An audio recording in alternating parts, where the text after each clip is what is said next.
حضرت ابو ذر رضی اللہ تعالیٰ عنہ، ان کا واقعہ میں نے پڑھا، ایمان تازہ ہو جاتا ہے صحابہ کے تذکرے سے، اہل بیت کے تذکرے سے۔ اس لیے صحابہ اور اہل بیت ہمارے ایمان کا مرکز ہیں، ان کے بغیر ہمارے پاس نماز نہیں، ان کے بغیر ہمارے پاس قرآن نہیں، ان کے بغیر ہمارے پاس حج نہیں، اسلام کا کوئی حکم صحابہ اور اہل بیت کے بغیر ہم تک نہیں پہنچتا۔ تو حضرت ابو ذر رضی اللہ تعالیٰ عنہ میرے نبی کے عظیم صحابی ہیں، آخری وقت آ چکا ہے، دنیا سے تشریف لے کے جا رہے ہیں، آپ کی اہلیہ سامنے آتی ہیں، آنکھوں سے آنسو ٹپکنا شروع ہو جاتے ہیں، رونے لگ جاتی ہیں۔ حضرت ابو ذر پوچھتے ہیں کیوں رو رہی ہو، کیا وجہ ہے؟ فرمایا ابھی چند لمحوں کے بعد آپ دنیا سے رحلت فرما جائیں گے، پردہ فرما جائیں گے۔ فرمائے میرے پاس اتنے وسائل بھی نہیں آپ کے کفن دفن کا انتظام کر سکوں، آپ کے نماز جنازہ کے لیے کسی چیز کا انتظام کر سکوں۔ میرے نبی کے صحابہ تھے، حضور کی زبان اقدس سے جو الفاظ صادر ہوئے، جناب رسول اللہ صلی اللہ علیہ وسلم نے جو بات ارشاد فرمائی،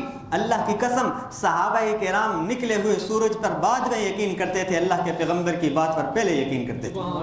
اور اس قدر محبت کرتے تھے۔ میرے نبی کے ایک ایک سانس کے اوپر ہر صحابی اپنی جان کو میرے بھائیوں فدا کرنا سعادت سمجھتا تھا۔ یہ حضور علیہ الصلوۃ والسلام کو اللہ نے ایسے جانثار صحابہ عطا فرمائے تھے، ایسے مقام والے صحابہ عطا فرمائے تھے۔ تو حضرت ابو ذر کی اہلیہ کہنے لگی رو اس بات پر رہی ہوں کہ میرے پاس اتنے وسائل نہیں، ابھی آپ کا انتقال ہونے والا ہے، آپ کو کفن بھی دینا ہے، کفن دفن کے بعد آپ کے نماز جنازہ کا بھی معاملہ ہے، قبر کا بھی معاملہ ہے، میرے پاس کچھ وسائل نہیں۔ صحابی رسول نے کہا گھبراؤ نہیں، پریشان نہیں ہو، میں نے اللہ کے آخری پیغمبر جناب محمد الرسول اللہ، ذرا محبت سے کہیں صلی اللہ علیہ وآلہ وسلم، یہ اہل حق کا عظیم مرکز ہے، ہمارے بزرگوں کا مرکز ہے۔ اللہ حضرت مولانا قاری محمد رفیق صاحب دام اللہ فیوضہم کی لمبی زندگی عطا فرمائے، ایسے مجاہد ہیں کہ جنہوں نے اپنی زندگی کو میرے بھائیوں اوڑھنا بچھوڑنا جناب رسول اللہ صلی اللہ علیہ وسلم کی ختم نبوت کو بنا لیا ہے۔ تو میں عرض یہ کر رہا تھا، حضرت ابو ذر نے عرض کیا میری اہلیہ پریشان نہ ہو،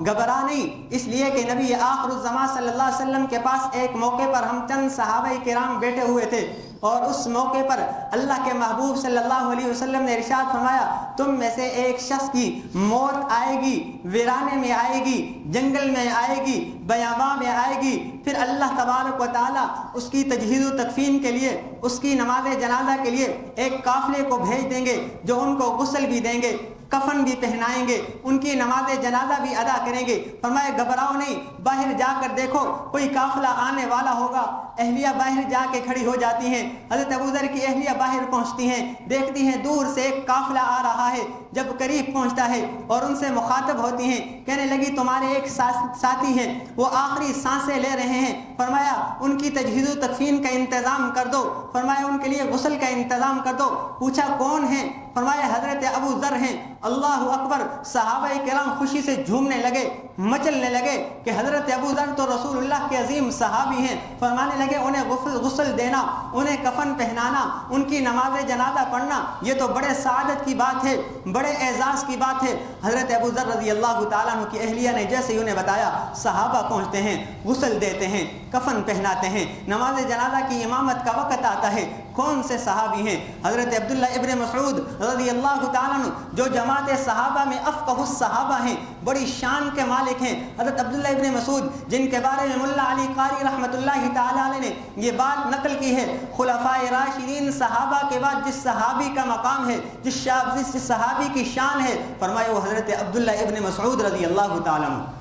تو سیدنا عبداللہ ابن مسعود رضی اللہ تعالیٰ عنہ اس قافلے کے ساتھی ہیں، اور حضرت عبداللہ ابن مسعود رضی اللہ تعالیٰ عنہ نے اپنے بھائی حضرت ابو ذر رضی اللہ تعالیٰ عنہ کی نماز جنازہ کی امامت فرمائی۔ تو گویا کہ پیغمبر صلی اللہ علیہ وسلم کی ذات پر آپ کی زبان اقدس سے نکلے ہوئے ایک ایک ارشاد کے اوپر صحابہ کرام کو اس قدر یقین تھا جس کی کوئی انتہا نہیں۔ انوار ختم نبوت ٹرسٹ پاکستان